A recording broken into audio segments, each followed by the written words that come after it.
বন্ধুরা, এমন অনেক ভিডিও দেখেছি আর এমন অনেক মানুষকে বলতে শুনেছি যে যাদের লাভ ম্যারেজ হয় তাদের বরেদের সারা জীবন দুঃখ করতে হয়, কারণ তাদের বউরা নাকি রান্না করতে পারে না।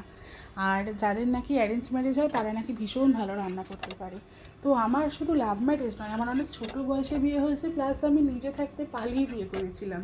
তো আমার বর কিন্তু এইটুকুনি বলে যে আমার হাতে রান্না ছাড়া ওর মুখে রোচে না খাবার।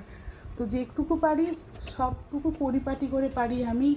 সেদ্ধ ভাত থেকে বিরিয়ানিও বানাতে পারি, আবার রুটি থেকে পাউরুটিও বানাতে পারি, তো সবই পারি। তো সুতরাং এই কথাটা বলা খুবই ভুল হবে যে লাভ ম্যারেজ করলেই সে রান্না করতে পারে না, আর যারা অ্যারেঞ্জ ম্যারেজ করে তারা অনেক ভালো রান্না করতে পারে। হ্যাঁ, এটুকু বলতে পারি যারা অ্যারেঞ্জ ম্যারেজ করে তারা শিখে আসে, কারণ ওইটুকুনি গুণ না থাকলে তাদেরকে কেউ পছন্দ করবে না। কিন্তু আমরা সংসারটাকে ভালোবেসে কাজটা শিখে আমরা এই রান্নাগুলো শিখে থাকি। আমার তো অনেক ছোটোবেলায় বিয়ে হয়েছে, তো আমি শ্বশুরবাড়ি এসেই রান্না শিখেছি, কিন্তু শিখেছি, সব রান্না করতে পারি, এটুকু আমি বলতে পারি। এটা আমার বড় জানে।